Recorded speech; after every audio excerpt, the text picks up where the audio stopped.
all the games I used to play in my younger, wilder days. The game of clubs and tees had never crossed my mind.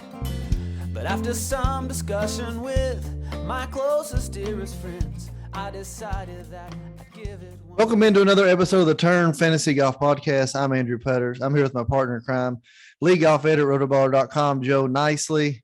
Joe, we're in the dead center of the fall swing season. Football is hot and heavy. We're about to get into divisional series in NFL. College football is crazy right now. Top teams going down every week. Rotoballer.com has a lot of things to offer for your daily fantasy needs, Joe. Fill us in a little bit about that. Yeah, man, we got any sports you want over there. We got football, obviously. Our NFL product is one of the best in the industry. We got NBA starting up. My man Thunder Dan over there can hook you up every day with NBA DFS. And obviously we have PGA. So we hope you go to rotoballer.com. You can sign up for any of the sports over there using my promo code NICE, N-I-C-E, and get 10% off when you sign up. Thank you, Joe. Rotoballer.com. Like I said before, and like I'll always say, best place in the world for your daily fantasy needs. Last week, Joe, over in the Zozo Championship, Matsuyama won in dominant fashion, 5-stroke victory over Tringale and Brendan Steele. But this week, baby. We're back on the our side of the globe. Bermuda Championship at Port Royal Golf Course, Robert Trent Jones design at Southampton Parish, Bermuda. Really a great tournament. We just wish the field was better, Joe. Not much to say about it. It's the third playing. This tournament started back in 19. Brendan Todd won at 24 under. Brian Gay last year won at 15 under. This is easily the shortest golf course that anybody on tour will see all year.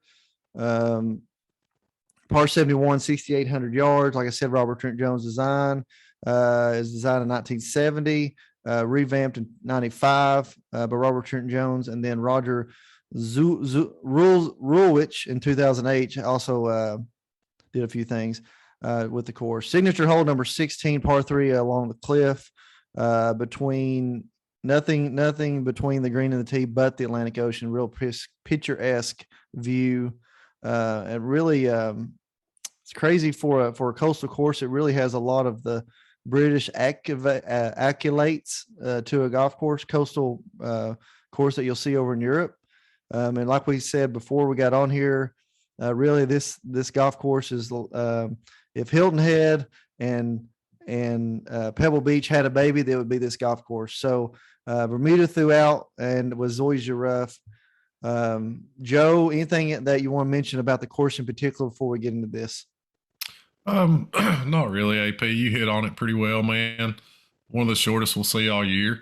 And obviously that brings some shorter hitters into play. We've seen Brandon Todd and Brian Gay win the 2 editions of this event. So that kind of lets you know that you definitely don't need to be a bomber to compete here. Something we're going to kind of keep an eye on is the wind. We saw some pretty big gusts last year over the weekend. Big discrepancy between Brendan Todd winning at 24 under in 2019 and Brian Gay winning at 15 under last year. So we kind of see what kind of difference the wind makes. Might want to keep an eye on guys that are kind of tried and true wind players. But when you boil it down, AP, you're looking for guys that can hit a ton of fairways, looking for guys that are really good iron players, and guys that are good Bermuda putters. Absolutely, Joe. I like where your head's at on that. Really wish, after looking at this slate, we'll start here in just a second, but I'm going to talk about the guy at the top, Matthew Fitzpatrick, 11,000. I just wish he wasn't 11,000, Joe. He would be a no-brainer here, but he is. So let's get right to the slate. Fitzpatrick, 11, Bisenhunt, Mika Pereira, Patrick Reed, and Seamus Power. That's your top 5 when it comes to price, Joe. I can see a lot to love about some of these guys and see a lot that I don't love about some of these guys. I don't believe any of these guys here at the top have much of a positive when it comes to tournament history. Now, I know this tournament's only been played a couple of years, but like you said, being so short, it's going to bring the whole field in. I'm actually a little bit crazy enough excited to watch a little of this. It's just a shame we don't have a better field.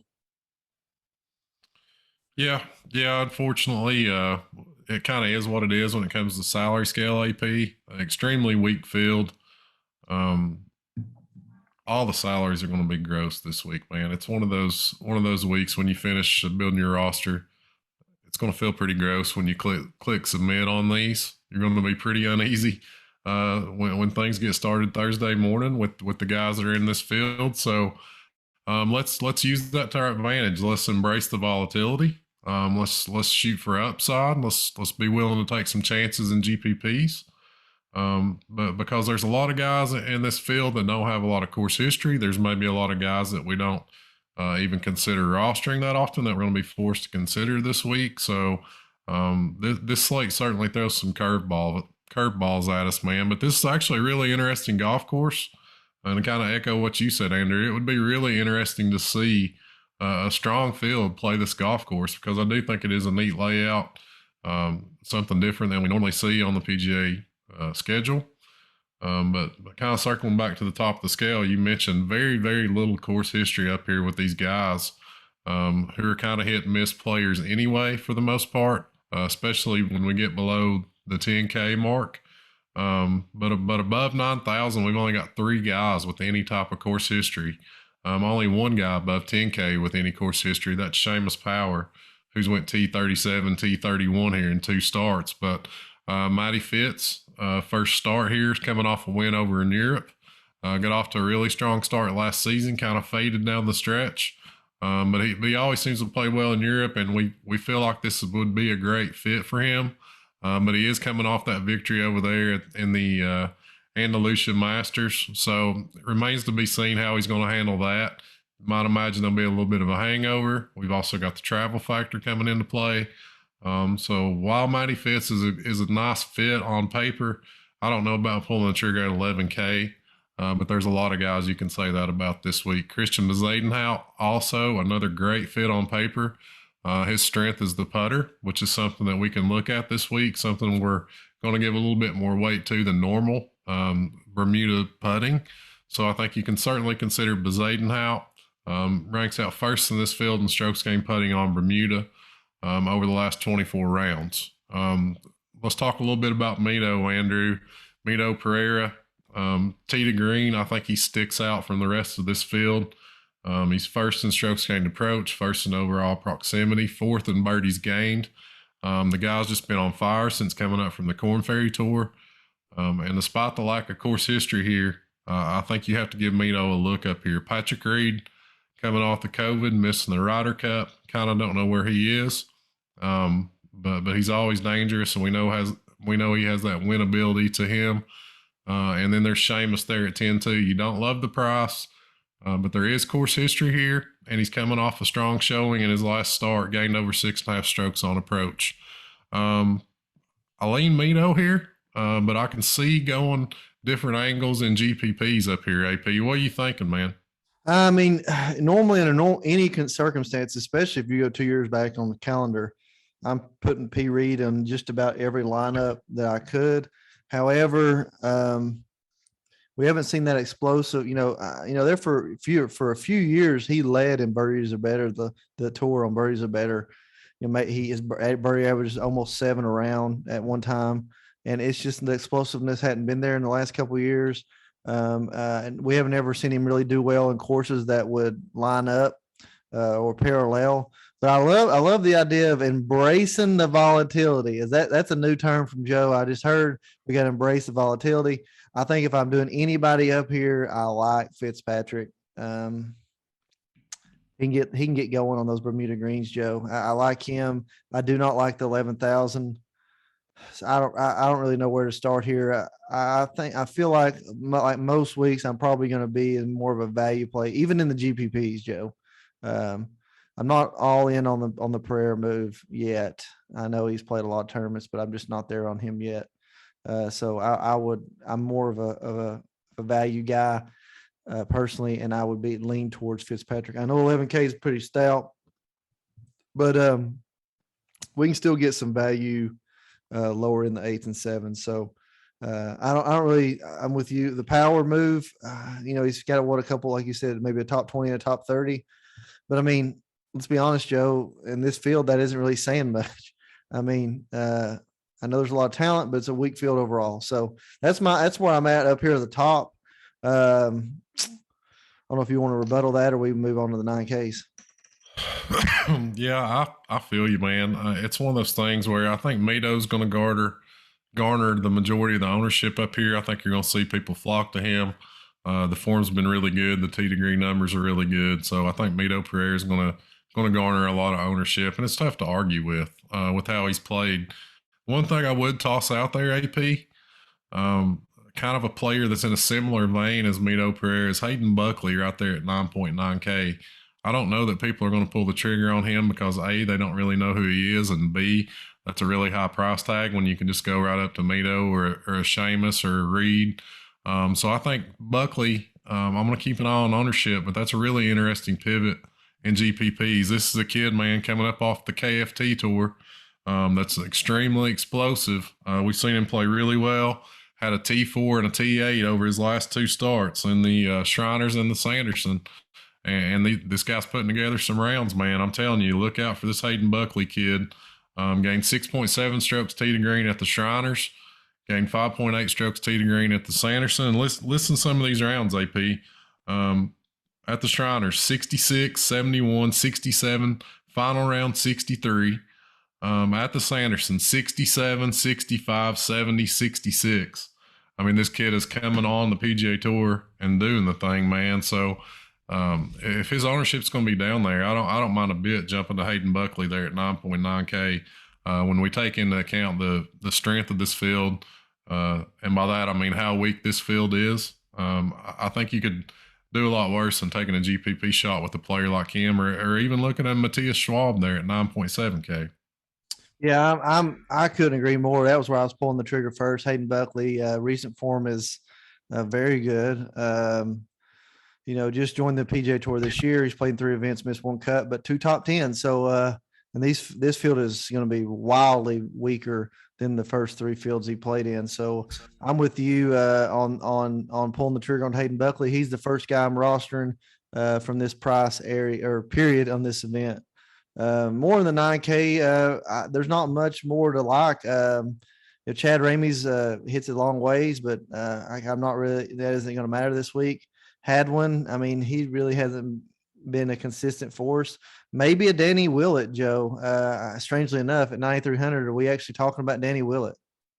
Yeah, I don't hate the Danny Willett call, AP. I think there's some kind of weird fits for him here. You start talking about, we know Willett's an extremely good wind player. We know he's great at playing coastal golf over in England. Shown some form. Won recently on the Euro Tour. So I think, you can definitely take a look at Danny Willett. He also has a start under his belt here, which is more than we can say for a lot of these guys up here. Didn't play great last year, but had a T55. But we know that his form's always up and down, so it's kind of tough to gauge him, in past performances because his form is so up and down. I throw another couple Euro Tour guys out there you might want to look at. Thomas Dietrich there at 8.9K. Guido Migliozzi is a guy that we saw play extremely well throughout the summer. Really kind of played himself into Ryder Cup contention there, AP, but didn't get the call for the Ryder Cup, and his games kind of fell off a little bit as a result. I'm not sure. Maybe there's a little bit of disappointment there, but his last 2 starts have been really disappointing. I would have some interest in Guido there if it weren't for those last 2 starts, which just had some brutal rounds in there. Had an 81 in there last week. So scares me off of Guido a little bit. And then as we go down into the 8s, man, funny enough, we got a ton of course history here. Starting off with our boy Scott Stallings, T26 and the T18 and 2 Bermuda starts. And this little 8K range, man, Denny McCarthy, great course history, great putter. Ryan Armour, great course history, great putter. These guys are short off the tee, but they're very accurate off the tee. That's what we're targeting this week. So I think you can look at this 8K range, man. Yeah, I'm pulling the trigger at least. I would be fine pulling the trigger 2 out of 3 of those guys you mentioned in every lineup. Crossing them back and forth. Ryan Armour, Stallings, McCarthy. I'm fine crossing those over and really those 3 making up a bulk of a lineup, Joe. What about Higo? Is the form too scary for Higo? Yeah, yeah. I think it's a form play, and I'm just out. Even though talent wise, he's definitely towards the top tier in this event. But the form just hadn't been there. He's coming over from Japan last week. Just a couple factors there that kind of make me want to shy away from Higo, especially when we see the course history that's available at this price point. I'd almost want to drop down to a Nick Hardy there as we bleed into the 7Ks. And we've said it before, kind of on these types of golf courses, AP, every player in the field is basically in play for us. Any of these guys can go out there and win because this is such a short golf course. So you don't really have to go all the way up to the top of the board. You can play more of a balanced build because all these guys are in play. All these guys have some form of winnability this week on this golf course. I mean, we saw Brendan Todd and Brian Gay are our two winners here. So there are lots of ways you can go, all viable this week. But that mid to low 8K range is certainly kind of interesting because of the course history that is there, and because so few guys in this field have course history. But when you start talking about just pure talent, Nick Hardy's a guy that I like. Really like the way he plays golf. He's a real tough competitor, and I could see his game translating to this layout. Nick Watney's a guy, a veteran that we've talked about. We've seen him play well during the swing season. And then another kind of course history guy, a guy, if we talk about, comps to Harbortown, comps to Pebble Beach, Russell Knox definitely sticks out for me, Andrew, there at 7.7K. And one of my favorite young players, a guy I want to touch on before I turn it back to you, Alex Smalley. I absolutely love playing this guy, love this price point in this tournament. He's an explosive player, just can't seem to put 4 rounds together. Always seems to kind of have a bad round tossed in there, but I love the direction his game's headed. And in this field at 7.6K, he's one of my favorite value plays on the slate. Alex Smalley there at 7.6. Yeah, definitely 7K range is where most of your decisions are going to have to be made because there's such a first of all, just volume alone, there's a ton of people in the 7K range, but there's a lot of directions you can go. I mean, even as bad as this sounds, I could see Graham McDowell, Graham McDowell, Duffner, and the defending champ in the 7K range make it into some lineups, Joe. Yeah, for sure, man. These experienced guys, these veteran guys, they know how to play these layouts. They're very good in the wind. I think we saw Graham McDowell win. Where did he win? Punta Cana or Puerto Rico or Corrales or somewhere like that. He always plays well in Florida too, every year, no matter what. Yeah, I mean, these vets can pop up, man, especially if it gets windy out there. We see windy conditions. I definitely don't mind that line of thinking. Looking at one of these vets, a Duff or a GMAC, like you mentioned, or even going back to a Brian Gay, who doesn't seem to play well anywhere. But we have to take into account this golf course isn't like anywhere else. So at 6,800 yards, we can see guys play well here when they're just physically not able to play well on these 7,500 yard golf courses that they see a lot. I wanted to toss out Hank Lebiota, guy that played really well to close out the season last year or earlier this year, last season. But hasn't really found it yet in the swing season, but got a T16 and a T3 on this golf course. If he gets that putter going, you might want to look out for Hank Lebiota. And I'll also toss out another guy there, a guy that I've really been a big fan of and pushed him a lot. Unfortunately, he's kind of playing his worst golf right when it's time to get on the PGA Tour, and that's Grayson Sigg. Really love how straight he hits the ball, and I think that'll translate well to this layout. Yeah, I love Grayson Sigg too. We're going to see a lot of great things behind him.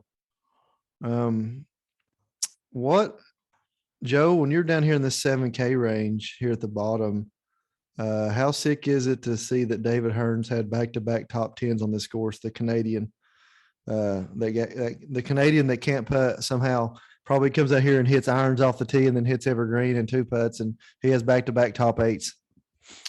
Yeah, Bermuda's actually his best surface, so maybe there's that. there with it. But Hearns a guy that's just tough to peg, man. It seems like he pops up with some really strong course history on just a handful of golf courses we see on the schedule. So, as we were saying, I don't think there are any crazy plays this week on this layout. I think course history and experience on this kind of unique course can be an advantage. So, if you want to toss David Hearn in some GPPs, I'm not going to argue with it. There you go. I'm also looking at Nick Taylor at 7,400. Man, he has great course history at Pebble Beach. So I'm throwing him in there too. Getting down the 6K range, Joe. I would say that it gets thin, but it's more of people that we don't know yet. There's some bets in there, and then a lot of people we don't know. Interested still to see if Brandon Wu is going to continue head in the right direction. Let's go. Very inconsistent, but a Danny Lee plays well in Hilton Head, Joe. Get down through here, Joe. We're looking for guys that can just, maybe slice in there and find a top 10 out of nowhere.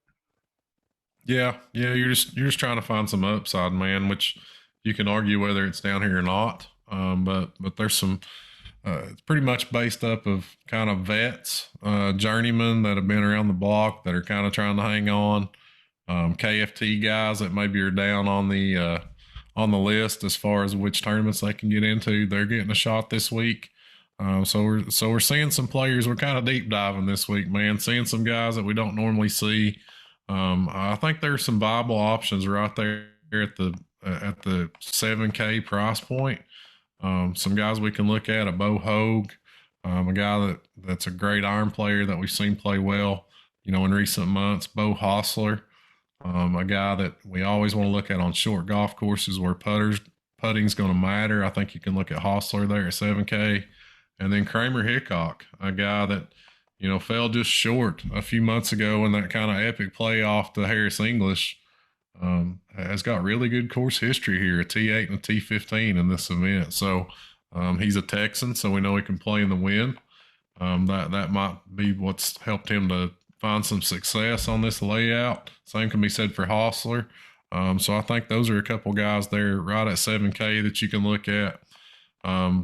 But to kind of circle around to where you were, Andrew, as we dive down into the sixes, man, we're really throwing darts. This field is weak in the 9K range. So as we get down into the sixes, it's really tough, man. I want to throw out some names that you would only know if you've been watching golf for over a decade. John Rollins, Heath Slocum, Ted Purdy, J.J. Henry, D.A. Points, Frank Licklider II, Olin Brown, Jason Bone. We haven't seen these guys in 5 years, Joe. Feels like 98 up in feels like 98. Here, there you go. Feels like 98 up in here. I mean, yeah, we talking about the journeyman, but heck, who wouldn't want to go Bo down? Van Pelt, Jonathan Bird, Andrew. Hey, Bo Van Pelt won a golf tournament in the last 2 years, Joe. Ricky Barnes. Let me throw a little Ricky Barnes at you. I will say this, guys. Who wouldn't take an opportunity? I mean, if you're these guys in this guy's shape, man, who wouldn't take the opportunity to go down to the Bermuda and play for $1 million though on probably just one of the prettiest golf courses they're going to play all year anyway. Ben Crane, top 10, 2 years ago? It's wild. We're not. I'm interested in the young guns. I want to see John Pack step up. I want to see a Dylan Wu step up. I want to see Andy Novick step up. Brandon Wu. I want to see these guys that we don't know yet. We haven't seen a lot of yet to just flash. And I will say one guy down here in the sixes that has popped up out of nowhere every once in a while. There's actually two. Piercy, Vaughn Taylor. Yeah. Those guys somehow just consistently put out top 40 finishes. And with the weaker field, this is where you're going to see them maybe pop in the top 10. Yeah, I agree, man. Anything kind of goes down here. I'll toss another name out kind of that falls in that vein. That's Scott Brown there at 6,500. I mean, it's a guy that just we will on occasion see just get red hot and make a ton of birdies and, log a top 10 or a top 5. But one of the names you mentioned, John Pock, this guy I'm very interested to see. I mean, this was an extremely highly touted guy coming out of college, out of USC. So I think, it's kind of time that he shows us a little something, Andrew. So I'm with you on him. Want to see what he's doing. And you mentioned the Woo boys, Dylan and Brandon. Those two guys are both talented. So, a lot of young guys, a lot of vets. Kind of just depends on which way you want to go this week. David Skins, journeyman from the KFT Tour, University of Tennessee graduate from Europe, has played a lot in the wind. Throw that name out there. He is a 39-year-old rookie though, Joe. So, but we'd love to see him do well. Anyway, it's time for our most important part of the episode. Where is your dart at this week, Joe? Pick up a dart from the deep valleys and throw it. Where are we sticking? I feel like I could name a 9K guy, and it's a dart. John Pock went to Florida State too, but I said USC. I don't know what I was thinking, but just to correct that, I'm gonna throw out my boy Alex Smalley. Really like him as a player. Like the direction he's headed. Really explosive player. I think this will be a good fit for him. I'm going Alex Smalley as my dart. Who you throwing at the board, AP? I'd like to throw Matthew Naismith in there at 7,300. Plays well on shorter golf courses. However, he was in the Zozo Championship, could have a little bit of jet lag. So for that reason alone, I love Russell Knox on golf courses where where he hits a lot of fairways and a lot of greens. Really, really is good. Where he's not hitting hybrids into par fours. Love Russell Knox, love Nick Taylor, love David Hearn. And those three guys, I still think Nick Taylor has the best chance to win. So my dart play of the week in the 7K has got to be Nick Taylor. Where's my heart at? I could see Fitzpatrick winning this. Cannot believe I'm saying that out loud. Matthew Fitzpatrick is probably pretty easily the best player in the field. Short golf course wind. I like him. Yeah, makes a ton of sense, man. Great fit. As you mentioned, without question, one of the top 2-3 players in this field this week. The course is a perfect fit for his game, so Fitzpatrick makes a lot of sense. I also think Bezadenhout makes a lot of sense. I mean, these guys are putters, right? They're short, they're accurate, they make a ton of putts. That's what this golf course requires. So it should fit both of these two right down to the ground, man. I like Mito. I just love his talent from tee to green, really kind of in all facets of the game. But this golf course might kind of work against him. We saw Will Zalatoris last year. He was kind of the up-and-coming young gun in this event. Had a ton of talent, in comparison to the rest of the field. Had kind of a mediocre outing, and I feel like maybe this golf course kind of mutes that explosive tee to green ball striking type player a little bit. So while I want to say Mito, I'm gonna go Buckley. I'm gonna go another young gun. I'm gonna say Hayden Buckley. I think he'll be a really good pivot in GPPs this week. Yeah, love Hayden Buckley play. That's if Fitzpatrick wasn't 11K, I could see supporting him a lot more in DFS. But I love Hayden Buckley. Like I said earlier, that's the first trigger I'm pulling, Joe. So you heard everything we got to tell you here on the Turn Fantasy Golf Podcast. Like what you hear, please hit the like, share with friends. We're on Apple, we're on iTunes, we're on Spotify, we're on Google Play. And we're on YouTube, especially, guys. Rotoballer.com, thank you for everything you do. My friend Joe Nicely, lead golf editor at Rotoballer.com, thank you for coming on again. And on sign up for PGA Premium, please use the promo code NICE, or sign up for any kind of premium on Rotoballer.com. We are only halfway through the NFL season, rocking and rolling up there. We got daily stuff. Guys, thank you, Rotoballer.com. Golfers, you've listened to the Turn Fantasy Golf Podcast. I've already hit 3 in the lake. It's gonna drive